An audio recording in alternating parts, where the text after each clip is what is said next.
Comme un poète l'avait écrit aussi, avec des pensées très fortes,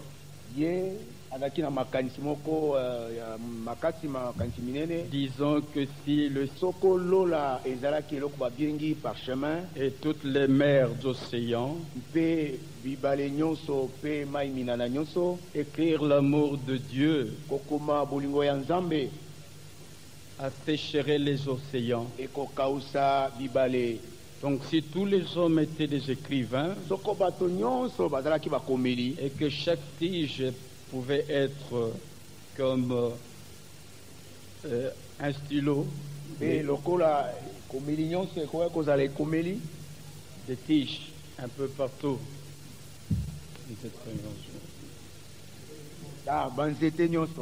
Écrire l'amour de Dieu assécherait les océans. Donc vous prenez des océans comme de l'encre. Et chaque homme sur terre comme un écrivain. Et qu'on se met tous à écrire sur l'amour de Dieu. Cela assécherait les océans. Et le ciel déployé d'un bout à l'autre, donc déroulé comme un parchemin, ne suffirait pas. Combien son amour est immense. Si nous pouvons dire comme dans 2 Corinthiens 5, 19, car Dieu était en Christ, réconciliant le monde avec lui-même. Ce qu'il est parlé de la réconciliation, mais si nous regardons très bien, ce n'est pas Dieu qui a été fautif. Dieu ne peut pas être fautif. C'est nous les hommes depuis Adam. Mais il s'est abaissé. Notre Dieu est au ciel. Mais il a quitté le ciel. Il est venu en Christ. Et c'était pour nous réconcilier avec lui-même. Et c'est ça qui est le fondement même. En quoi consiste l'évangile? Dieu et l'homme réconciliés en Christ. Nous n'avons pas pu nous secourir nous-mêmes, nous les hommes. Celui qui est notre secours, c'est celui dont nous avons lu dans le psaume 63. Il s'agit de Dieu. Au verset 2, ô Dieu, tu es mon Dieu, je te cherche. Mon âme a soif de toi, mon corps soupire après toi. Vous savez, s'il y a une soif dans quelqu'un, ça le dirige vers ce qui doit étancher sa soif. Si quelqu'un a faim, il doit désirer ce qui doit l'apaiser dans sa faim. Ici, il s'agit de Dieu dans notre âme à soi. Et il est écrit au verset 8, car tu es mon secours. Celui qui est notre secours, c'est Dieu.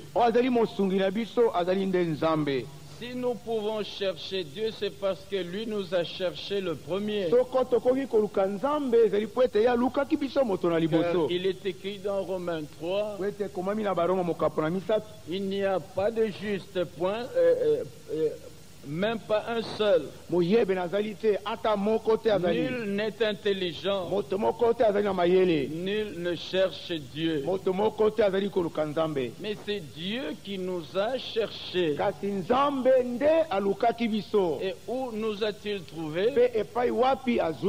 En tout cas, dans une condition qui n'était pas la bonne. D'une manière ou d'une autre, chacun de nous a été dans une grande détresse. Mais notre secours, c'est Dieu. Il est écrit dans le psaume 60, versets 13, 12 et 13. N'est-ce pas toi, ô Dieu, qui nous a repoussés et qui ne sortait plus, ô Dieu, avec nos armées? Donne-nous du secours contre la détresse. Le secours de l'homme n'est que vanité. Ce n'est pas la multitude qui compte, mais c'est Dieu qui est pour nous. Si Dieu est pour nous, qui sera contre nous? Verset 13. Tout Judas se tenait debout devant l'Éternel, avec leurs petits-enfants, leurs femmes et leurs fils. Alors l'Esprit de l'Éternel saisit au milieu de l'assemblée Zachaziel. Verset 15.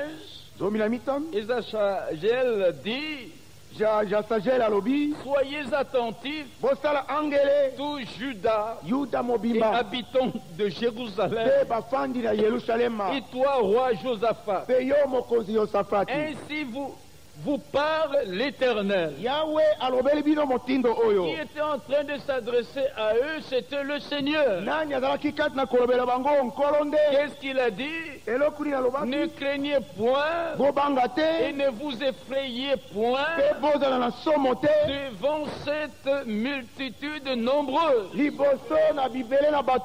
car ce ne sera pas vous qui combattrez, ce sera Dieu. Le Dieu de Judas, c'est notre Dieu. Le Dieu qui était avec Israël dans l'Ancien Testament, c'est le même Dieu qui est avec l'Église du Nouveau Testament. Paul pouvait dire: grâce au secours de Dieu, je subsistais jusqu'à ce jour. Ce n'est pas par l'homme lui-même, mais c'est par Dieu. Donc ici il dit: ce ne sera pas vous qui combattrez, ce sera Dieu. Que ces paroles nous donnent de l'assurance d'être avec Dieu, de marcher avec lui, de nous confier en lui sans limite, dans n'importe quelle détresse. Vous voyez par exemple le roi David. Dieu fait grâce à qui il fait grâce, il fait miséricorde à qui il fait miséricorde. Il n'a pas besoin qu'on lui demande: mais pourquoi tu as fait telle chose? Dans 1 Samuel 16, quand il avait dit à Samuel d'aller vers dans la maison d'Isaïe pour oindre celui que lui, le Seigneur, désirait pour roi. À ce moment-là, David n'était pas là, le roi, celui qui était devenu roi. Il était là derrière les brebis. Mais malgré tout ce qui était passé par là, Dieu savait lui-même qui il désirait. Abraham était où? Il était parmi ses pères. Josué 24 le dit. Il adorait d'autres dieux. Il servait d'autres dieux. Donc ses pères étaient en train de servir d'autres dieux. Mais lui-même, il ne connaissait pas le vrai Dieu. Mais c'est Dieu qui l'avait pris. Il l'a appelé, il l'a fait sortir de là. Le même Dieu nous a appelés, nous n'étions rien. Mais s'il nous a appelés, il sait ce qu'il fera avec nous. Il va être avec nous tout le long de la route. Car il n'abandonne point ceux qui sont à lui. Dans Genèse 28, il avait dit à Jacob, je serai avec toi. Je ne t'abandonnerai point jusqu'à ce que j'ai accompli tout ce que je t'ai dit. Notre secours vient de Dieu. Dans Ésaïe 49, un passage bien connu,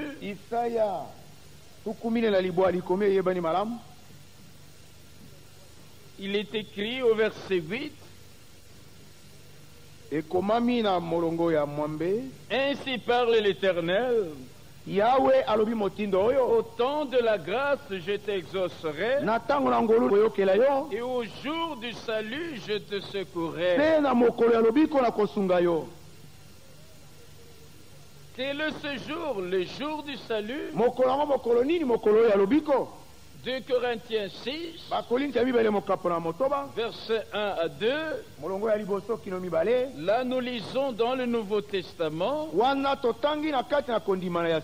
ce que l'apôtre Paul dit.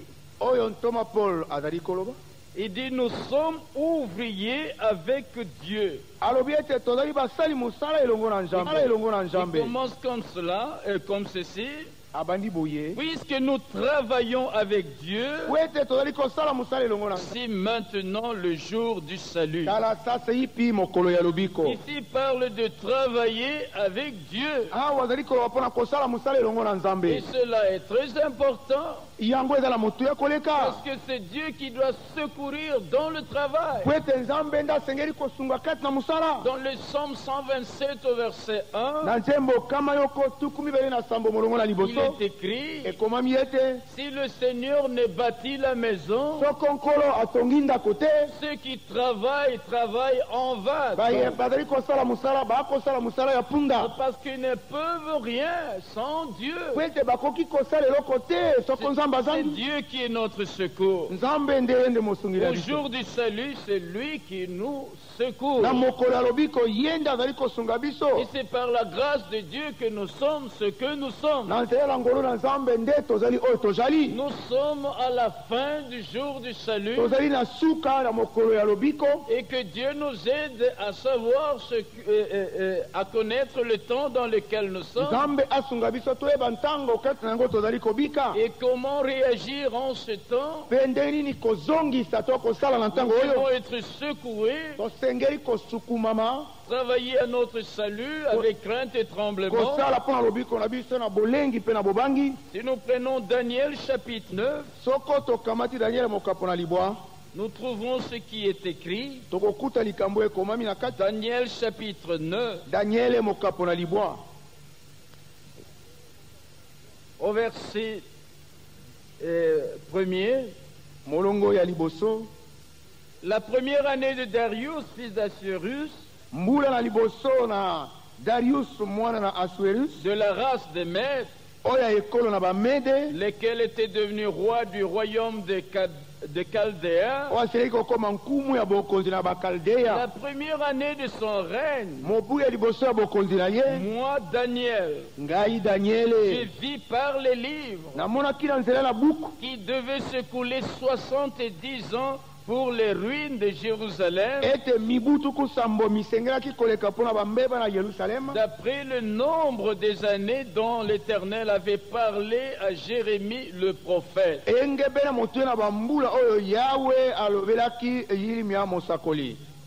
Ce qui est frappant ici, Daniel ne regarde pas dans n'importe quel livre.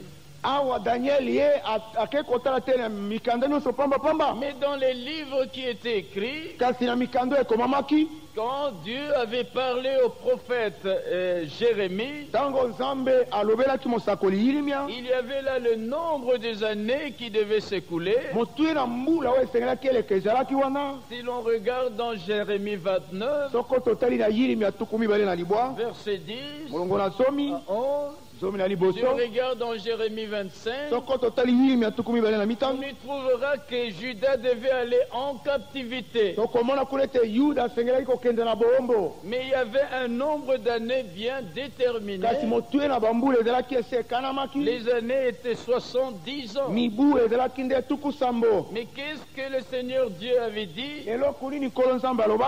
Si vous prenez Jérémie 29, il est écrit au verset 10,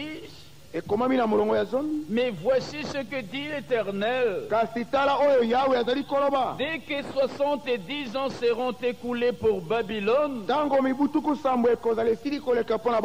je me souviendrai de vous.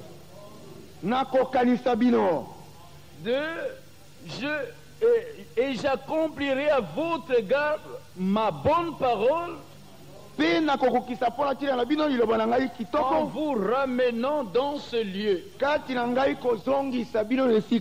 première chose, il devait se souvenir. Dieu n'oublie pas. Nous nous oublions surtout quand il y a beaucoup de choses qui nous assaillent. Mais Dieu se rappelle de toutes les situations de chacun d'entre nous. À travers le monde, il se souvient de tout ce qu'il nous a promis. Il y a seulement des moments où, à cause de notre faiblesse humaine, nous pensons parfois que Dieu oublie certaines de nos situations. Mais il est écrit dans Lamentation de Jérémie, il est bon d'attendre en silence le secours du Seigneur. S'il est notre secours, le secours viendra assurément. Mais ça ne vient pas à notre temps. Et ce n'est pas que Dieu va oublier. Il connaît ta situation, il connaît ma situation. Mais étant notre secours, j'insiste, à moins que vous ayez pour secours un homme ou des hommes. Mais si nous disons cela, que notre secours c'est Dieu, alors son secours arrivera assurément au temps opportun. On devait maltraiter Israël. Les enfants d'Israël devaient souffrir. Mais après il a dit ils sortiront. Mais comment ils étaient sortis?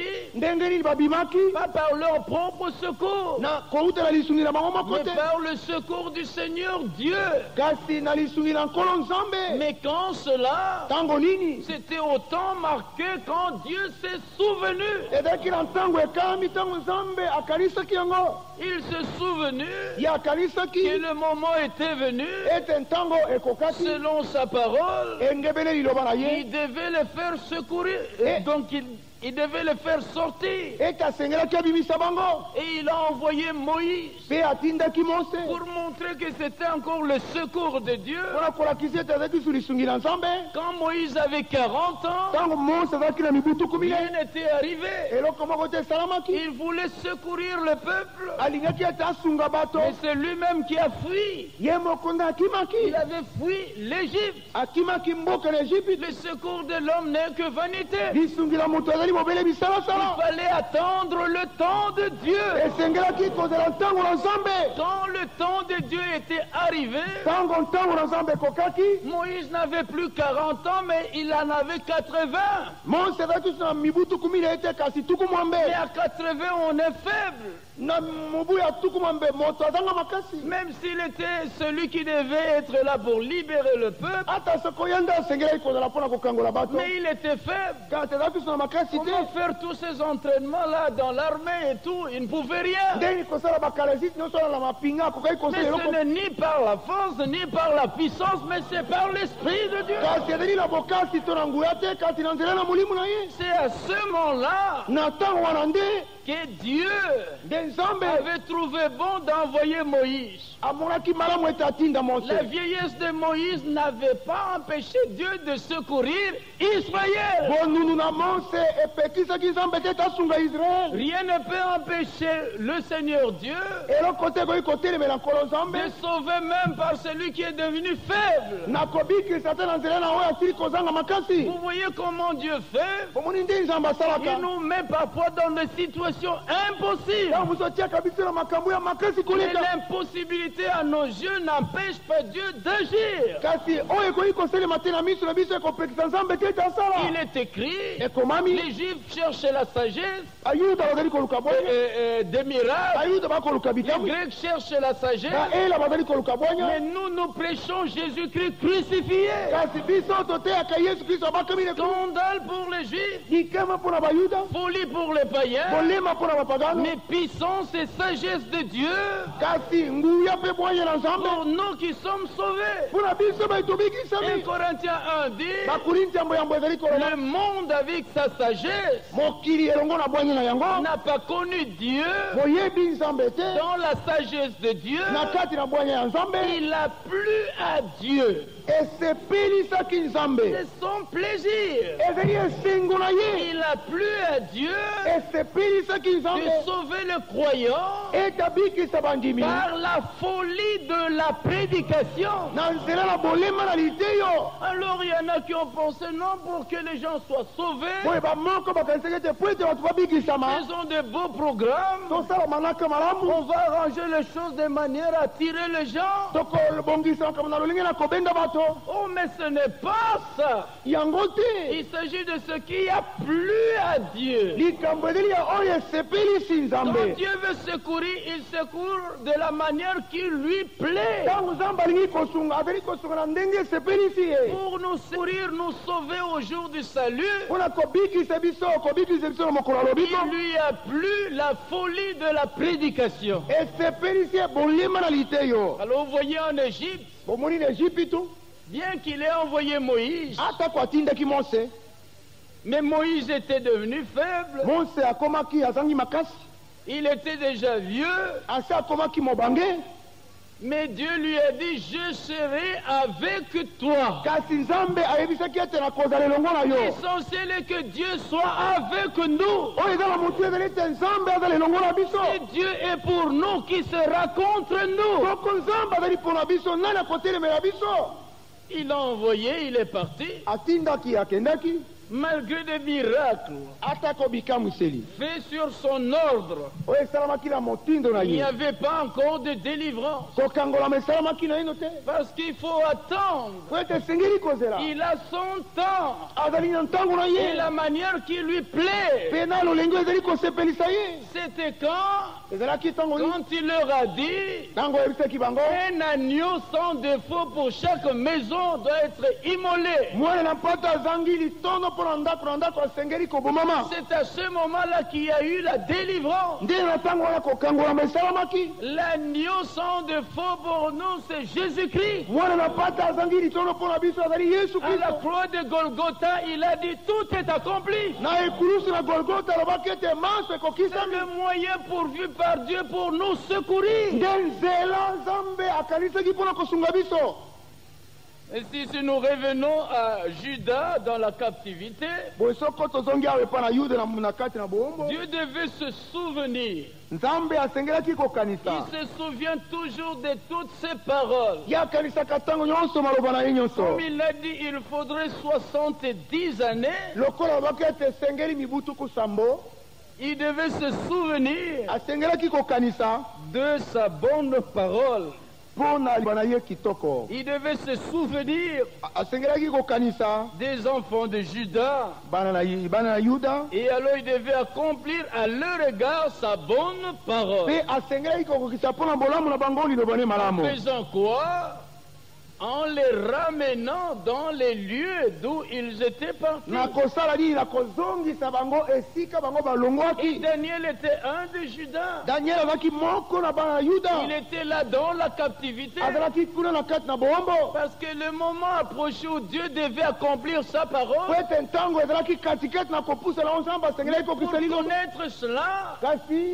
Pour connaître cela, il faut aller dans le livre de Dieu. Parce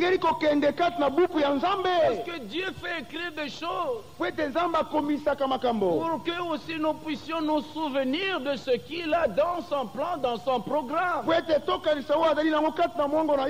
Exode 17, au verset 14, là il parle à Moïse. Écris ça dans un livre pour qu'on en garde le souvenir. Lui, Dieu, pour se souvenir, il n'a pas besoin d'écrire un livre quelconque.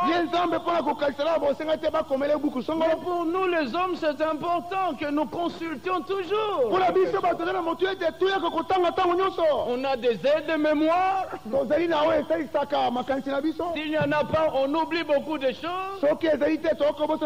Dieu n'a pas besoin d'aides de mémoire. Mais s'il veut aussi oublier, il oublie aussi complètement. Si je ne me souviendrai plus de leurs péchés, il ne peut plus aussi se souvenir. Mais s'il veut se souvenir, il n'y a rien aussi qui lui échappe. Pour lui, de tous les côtés, c'est parfaitement. Il se souvient parfaitement. Il oublie aussi parfaitement. Nous avons besoin du Dieu parfait. Il est parfait. Sa parole est parfaite. Son action est parfaite. Voilà pourquoi nous voulons l'action de Dieu par son esprit. On disait dans Philippiens 1:6, je suis persuadé que celui, un seul, qui a commencé en vous cette bonne œuvre, la rendra parfaite pour le jour de Jésus-Christ. Il n'y a que lui seul qui commence l'œuvre et l'amène à la perfection. Toute œuvre humaine n'arrivera jamais à la perfection. Pour ce qui est parfait, on n'ajoute rien, on ne retranche rien. Pour arriver à la perfection, laissons Dieu lui-même nous secourir. Et lui-même agir. Laissons-le agir conformément aux promesses de sa parole. Disons seulement qu'il nous soit fait selon ta parole. Heureuse celle qui a cru, car les choses qui lui ont été dites par le Seigneur auront leur accomplissement. Il il se souvient toujours. Quand il se souvient, son temps arrive, il accomplit. Et la certitude ne peut se trouver que dans la parole de Dieu. Dieu il parle. Et au temps marqué, il agit. Et il accomplit sa parole. Et s'il est allé dans les livres, là où Dieu avait parlé au prophète Jérémie, il a trouvé, oh mais il devait s'écouler 70 ans. Peut-être qu'il avait un peu oublié ou bien quoi. Mais peut-être aussi qu'il ne connaissait pas. Mais il est écrit dans Proverbe 22, n'ai-je pas écrit pour toi des conseils et des réflexions pour que tu puisses répondre à celui qui t'envoie par des paroles vraies,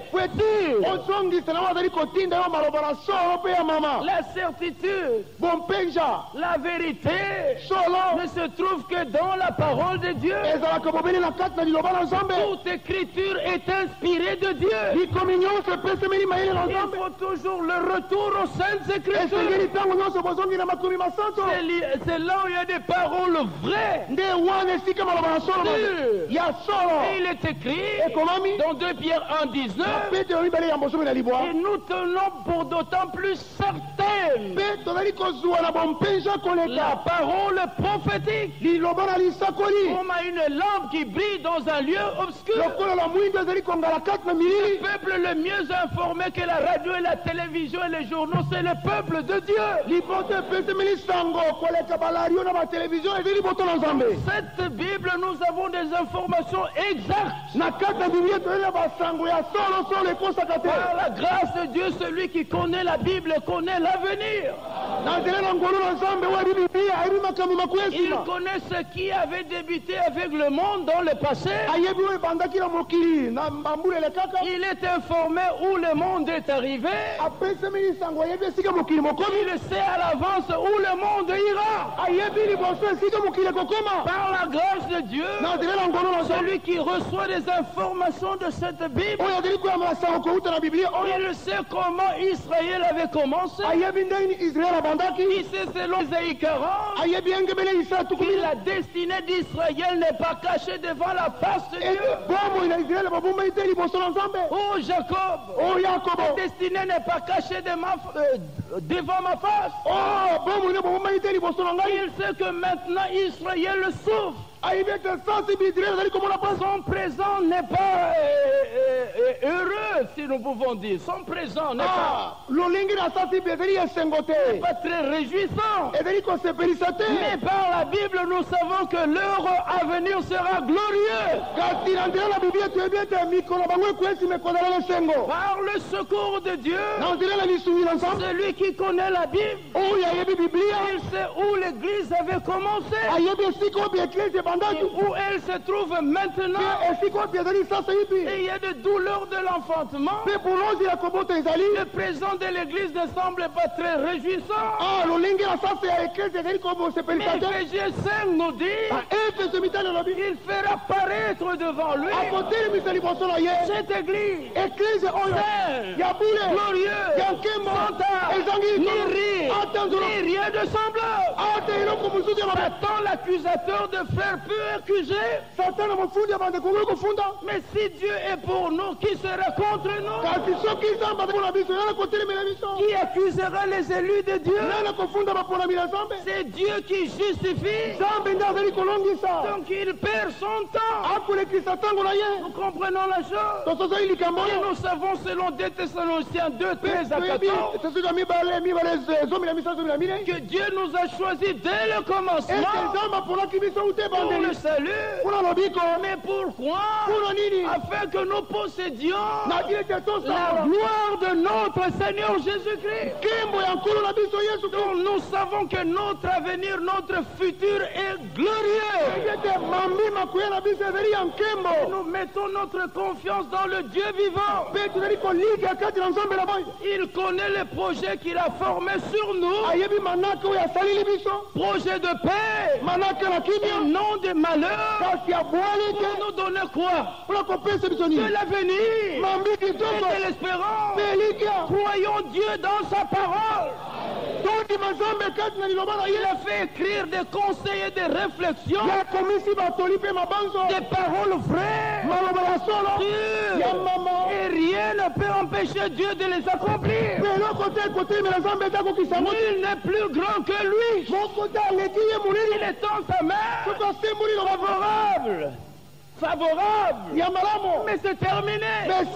Qu'importe ce que nos yeux voient, qu'importe ce que nos oreilles entendent, qu'importe les circonstances, Daniel 2 nous dit, Dieu change les temps et les circonstances. C'est en lui que nos yeux sont appuyés, sont sur lui. Nos yeux ne sont pas sur les circonstances. Nos yeux ne sont pas sur les hommes. Nos yeux sont sur celui qui est notre secours. Il est un secours qui ne manque jamais dans les temps de détresse. Lui-même a dit dans les psaumes, invoque-moi dans de la détresse. Moi je te délivrerai. Toi tu me glorifieras. A-t-il jamais failli dans sa parole? Dieu est infaillible. Mais tous les hommes sont faillis. Dieu est parfait. Mais les hommes sont imparfaits. Mais le Dieu parfait peut nous perfectionner. C'est ce qui est essentiel. Alors Daniel regardait dans les livres. On met une information exacte sur le nombre des années. Ça me souvient, je me souviens de Matthieu 2. Même Hérode, quand les sages là étaient venus de l'Orient, ils arrivent à Jérusalem, où est le roi des Juifs qui vient de naître. Là, leur information c'était à partir des étoiles. Mais ils avaient reçu une information sûre. Mais dans Jérusalem, ils ne savaient rien. Avant même d'avoir vu, ils ont dit où est le roi des Juifs qui vient de naître. Mais pour nous aussi, heureux celui qui croit sans avoir vu. Notre foi est conforme aux Saintes Écritures. Même si nous ne le voyons pas encore, Dieu ne peut pas mentir. Nous croyons ce qu'il a dit dans sa parole. Et alors, Hérode et tout Jérusalem était bouleversé. Il a fait appeler les principaux sacrificateurs, les scribes. Venez, informez-moi où doit naître le Christ. Où était-il allé? Ils sont allés dans le livre qui informe mieux. Ils ont trouvé, Michel avait dit que Dieu, à plusieurs reprises, plusieurs manières, autrefois, il avait parlé par les prophètes. Et la parole parlée est devenue la parole écrite. On va où il a fait écrire. À Bethléem. Voici ce que dit. Ce qui est écrit dans les prophètes. Et qui a fait écrire cela, c'est le même Dieu qui a dit à Habakkuk, écris la prophétie. Alors on peut apporter des paroles vraies et sûres vers Hérode pour l'informer exactement. Et malgré cette information exacte, il n'est pas allé l'adorer, mais il voulait le tuer. Daniel est allé dans ce qui est écrit par le prophète Jérémie. qui devait s'écouler 70 ans. Il s'est rendu compte, oh mais ce livre de mémoire, mais formé comme cela, et je regarde alors, il ne reste que peu de temps.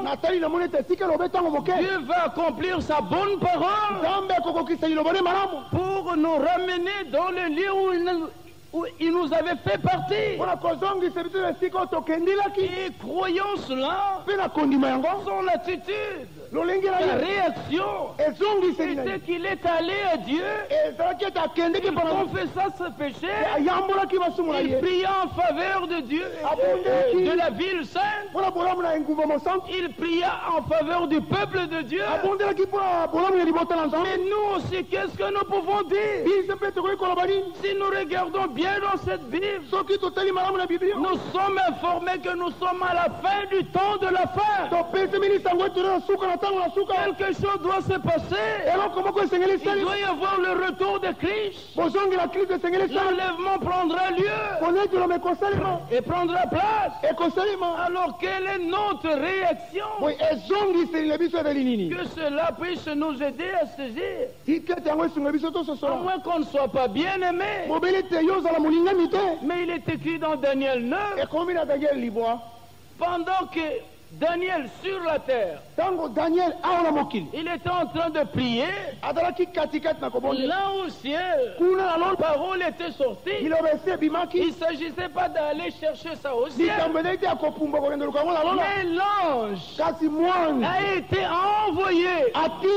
C'est lui qui a envoyé de Dieu dit les paroles de Dieu. La justice qui vient de la foi ne dit pas qui montera au ciel. Mais c'est en faire descendre Christ. Mais qui ira dans les régions inférieures de la terre? Faire remonter Christ d'entre le mort. Mais voici, la parole est près de toi, dans ta bouche, dans ton cœur. Mais crois-la. Romains 10, verset 10 nous dit, c'est en croyant du cœur. Alors, ici, Daniel sur la terre, il priait. Il parlait encore dans sa prière. Quand l'homme Gabriel se présenta devant lui, il dit, Daniel, je suis venu pour ouvrir ton intelligence, parce que tu es un bien-aimé. Cacherai-je à Abraham ce que je vais faire? Jésus dit, je ne vous appelle plus serviteur, je vous appelle ami. Car le serviteur ne sait pas ce que fait son maître. Mais je vous ai fait savoir tout ce que j'ai appris de mon père. Oh Daniel, tu es bien-aimé. Attentif à la parole. Tu comprends la vision. Notre attention doit être dirigée vers la parole de Dieu. C'est là où nous avons toutes les informations sûres. La foi vient de ce qu'on entend. Ce qu'on entend vient de la parole de Christ. Mais il faut les envoyer de Christ. Et celui qui est envoyé de Dieu dit les paroles de Dieu. Et la prédication est conforme aux saintes écritures. Nous aussi, le temps s'est écoulé. Nous sommes vraiment à la fin. Si nous regardons à travers ce livre de mémoire, parce que je me souviens, dans Esdras, qu'est-ce qu'on n'a pas dit sur Jérusalem? Ceux qui étaient contre Jérusalem. On dit, mais Jérusalem, mais cette ville, mais on voit dans consulte, voit dans le livre de mémoire de tes pères. Mais nous voulons voir dans le livre de mémoire de notre Père. C'est qui nous a fait écrire. Mais eux, quand ils ont regardé, ils n'ont trouvé que cette ville était rebelle. C'est pourquoi elle était détruite. Mais quand nous nous regardons, nous voyons qu'il y a encore plus de choses glorieuses que cela. Je ne veux pas m'étendre là-dessus, mais c'est pour montrer seulement que le vrai livre qu'il nous faut regarder est le livre de mémoire. C'est la Bible qui est la parole de Dieu. Et ils ne voyaient que Jérusalem, ville rebelle.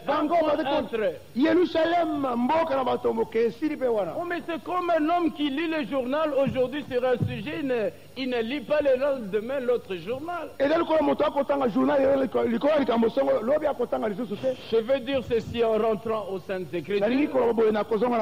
C'est que si on lit une partie seulement, on peut avoir une conclusion hâtive. Celui qui lit Matthieu 15 et Matthieu 10 sur ce que la femme syrophénicienne, vous connaissez la femme grecque là qui avait dit à Jésus qu'il a appelé fils de David, il n'a pas regardé. Seigneur, il le regarda et il lui dit, il n'est pas bon de donner le pain des enfants aux petits chiens. Je n'ai été envoyé qu'aux brebis perdues de la maison d'Israël. Si tu prends seulement cela, tu dis, bon, l'évangile c'est seulement pour les enfants d'Israël. Si tu prends seulement cela plus Matthieu 10, où Jésus dit, n'allez pas vers les païens, n'allez pas vers les Samaritains, allez plutôt vers les brebis perdues de la maison d'Israël. Vous voyez, il a même dit aussi à ses disciples de ne pas aller vers les païens, d'aller plutôt vers les brebis perdues de la maison d'Israël. Mais il faut lire aussi dans le même Matthieu là, après la résurrection de Jésus, qu'est-ce qu'il dit dans Matthieu 28? Allez partout dans le monde, prêchez la bonne nouvelle à toute la création. Celui qui croira et qui sera baptisé sera sauvé. Mais ça ne se limite pas seulement chez les Juifs, mais c'est le même Jésus qui avait parlé. Mais aux mêmes disciples. Il a dit aussi ceci après sa résurrection. C'est comme pour le baptême. Baptisé dans le nom du Père et ainsi de suite. Comme c'est écrit dans nos Bibles. Mais c'est Jésus qui a parlé aux disciples. Bien sûr. Mais c'est encore Jésus qui a parlé aux mêmes disciples. Dans Jean chapitre 17, au verset 1, Père, glorifie ton Fils, afin que ton Fils te glorifie. Verset 6, j'ai fait connaître ton nom aux hommes que tu m'as donnés. Quel était ce nom? C'est le nom du Père. Mais quel est ce nom? Le Fils était venu dans le nom du Père. Il fallait suivre ceux à qui il a fait connaître le nom. Et on les voit dans Acte 2. Ils prêchent la parole. Il y en a eu qui ont eu le cœur vivement touché.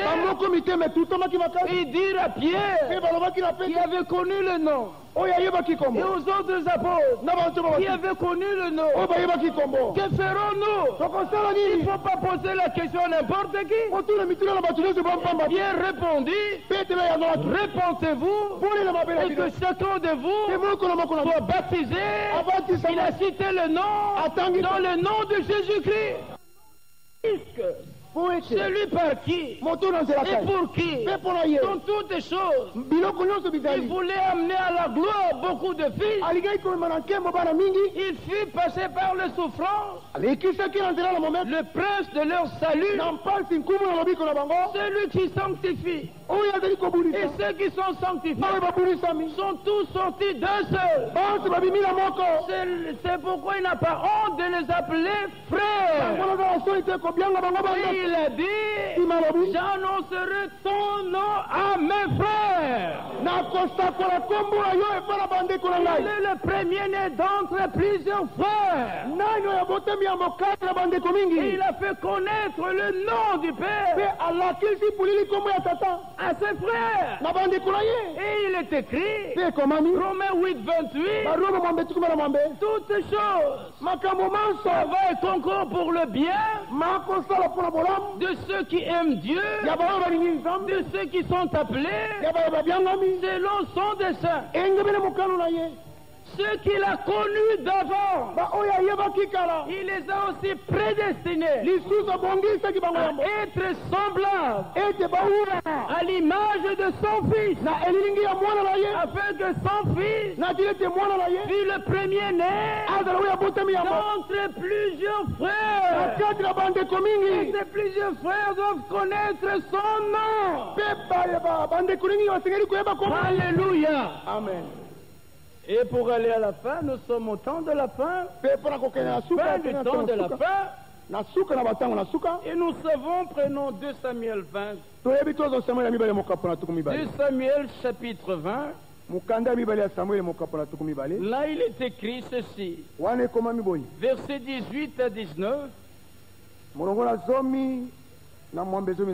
Et elle dit, autrefois, on avait coutume de dire que l'on consulte Abel. Et tout se terminait ainsi. Verset 19. Je suis une des villes paisibles et fidèles en Israël. Et tu cherches à faire périr une ville qui est une mère en Israël.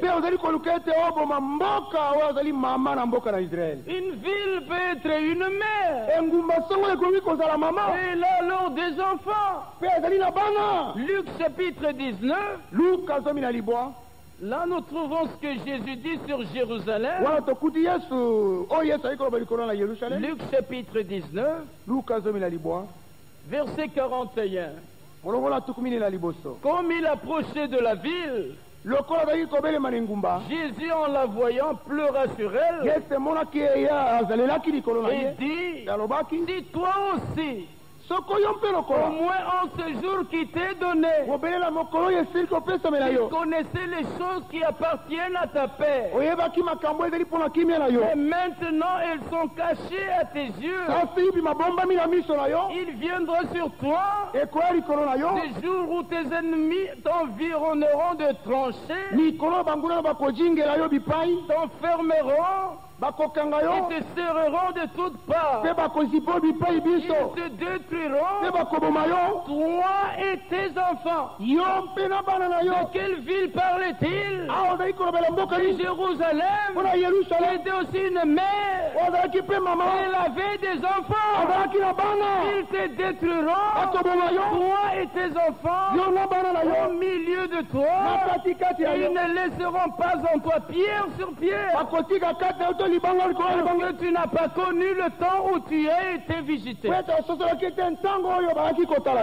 23, depuis le verset 23, depuis le verset 37 plutôt. Jérusalem, Jérusalem, qui tue les prophètes et qui lapide ceux qui te sont envoyés. Combien de fois Et je voulais rassembler tes enfants. Les enfants de qui? De la ville qui était une mère, la ville de Jérusalem. Mais vous ne l'avez pas voulu. Vous voyez, Jérusalem avait des enfants. Comme une ville, c'était une mère, pas un père, mais une mère. Elle a reçu la sémence. Mais quelle sorte de sémence? Des prophètes étaient venus. Dieu parlait par des prophètes pour qu'il y ait la parole de Dieu qui est la sémence de Dieu. Dieu envoie. Ceux qui sont envoyés de Dieu disent les paroles de Dieu. La parole de Dieu est la sémence de Dieu. Et cette ville qui est une mère, Jérusalem, ne voulait pas de cette sémence. Tuer des prophètes. Et a lapidé ceux qui étaient envoyés. Oh, mais gloire soit rendue à Dieu. Nous acceptons les envoyés de Dieu. Nous acceptons, nous recevons les prophètes de Dieu. Les prophètes de Dieu, nous ne les refusons pas. Mais nous ne les adorons pas. Nous adorons celui qui les a envoyés. Il faut rester dans l'équilibre. Et alors, Israël recevait les enseignements des pharisiens, sadducéens, des scribes. Alors, Osée 5, verset 7 devait s'accomplir. Ils m'ont été infidèles parce qu'ils ont engendré des enfants illégitimes. L'engendrement s'est fait par la sémence. Et puis il y a l'enfantement. L'enfantement. Galates 4. Depuis le verset 21. Là nous trouvons ce qui est écrit. Depuis le verset 21, disant: vous qui voulez être sous la loi, dites-moi, vous qui voulez être sous la loi, n'entendez-vous point la loi?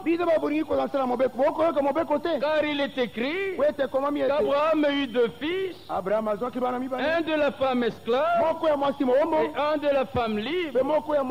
Mais celui de l'esclave naquit selon la chair, et celui de la femme libre naquit en vertu de la promesse. Ces choses sont allégoriques, car ces femmes sont deux alliances. L'une du mont Sinaï, enfantant pour la servitude. C'est Agar.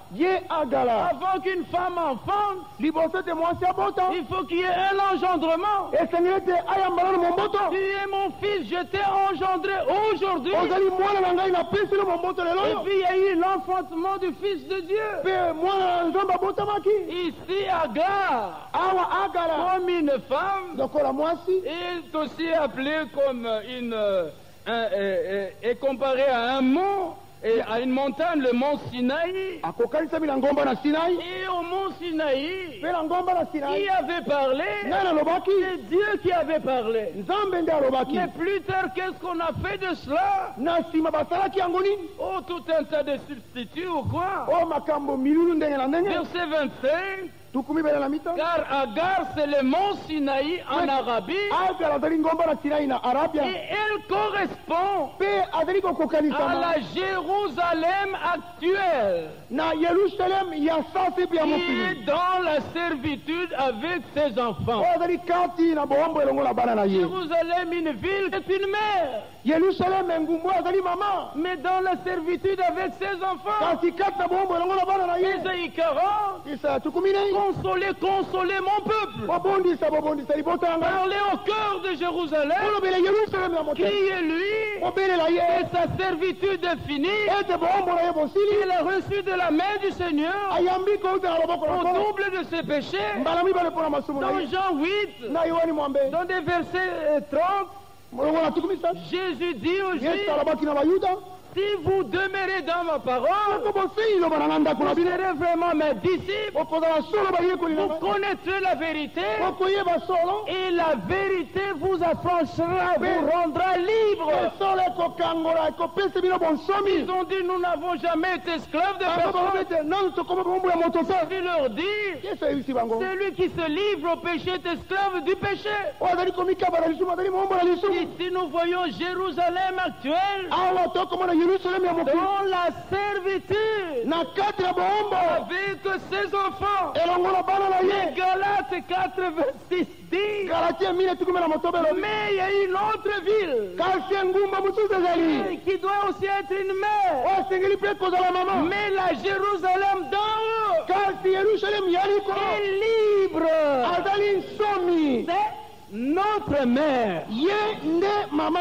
Alléluia. Amen. Car il est écrit, réside-toi stérile, toi qui n'enfantes point, éclate et pousse des cris, toi qui n'as pas éprouvé les douleurs de l'enfantement,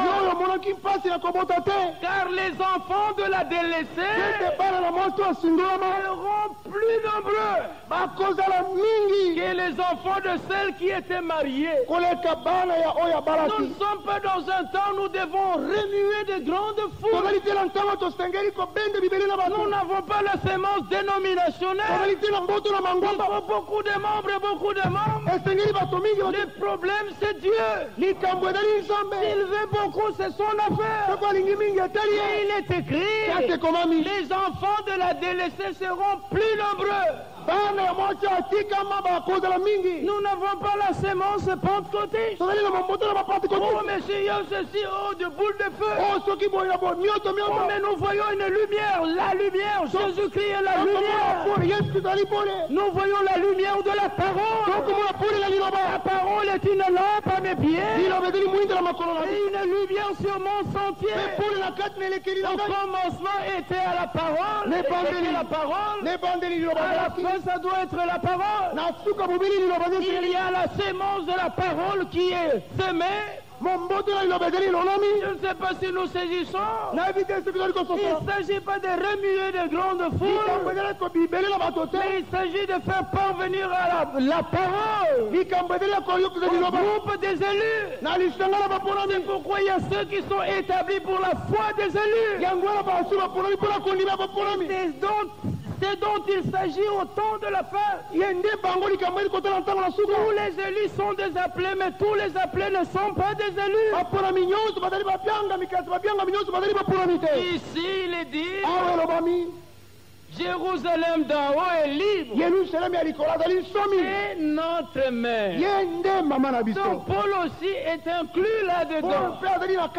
Paul qui était établi pour la foi des élus. Alléluia. Verset 28. Pour vous, frères, comme Isaac, vous êtes enfants de la promesse. Alléluia. Amen. Nous n'avons pas reçu un esprit de servitude pour être encore dans la crainte. Nous avons reçu l'esprit d'adoption. Écrit Abba Père.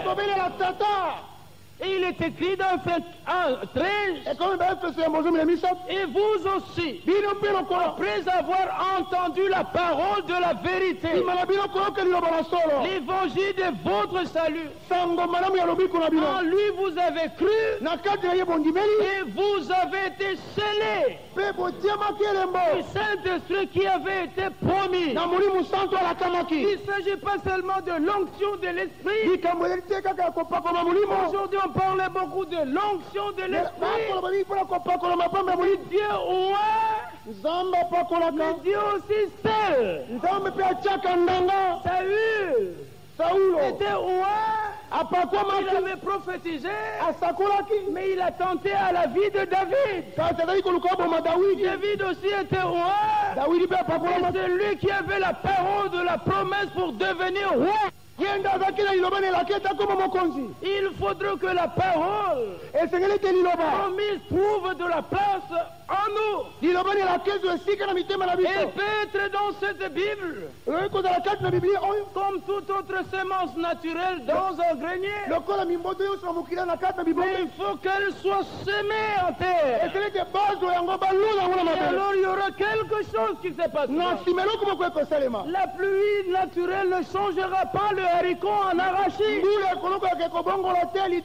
De même dans le spirituel. Tant que la parole promise reste ici, à quoi ça peut nous profiter? À quoi cela peut-il nous profiter? Il faudrait qu'elle prenne place dans le terrain de notre cœur. Cela dépend de la sorte de semence. Pourquoi nous ne voulons écouter que la parole de Dieu? Pour qu'elle se reproduise selon son esprit.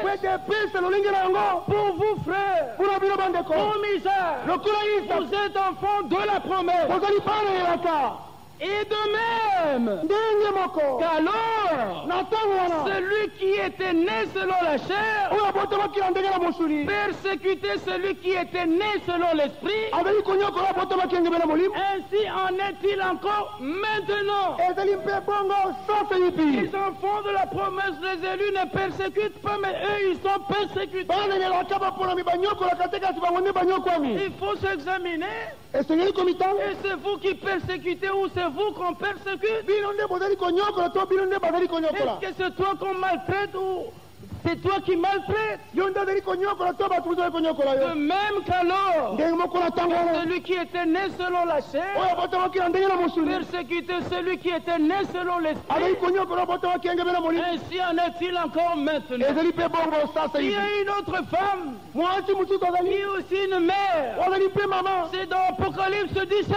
Une femme assise sur une bête, mais elle est prostituée. Apocalypse 10, verset 15.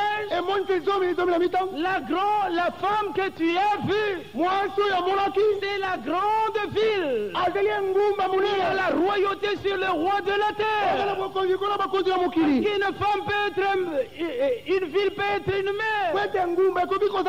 Comparé aussi à une femme. Mais elle est assise sur cette montagne. C'est un mystère qui est écrit sur son front. Babylone la grande, la mère des prostituées. Cette ville a déjà enfanté. Cette mère, enfantée mais des prostituées. Mais voilà ce qui est dit dans Apocalypse 12. Il y a aussi une femme, la couronne des 12 étoiles, l'enseignement des 12 apôtres revenu dans la véritable église. Et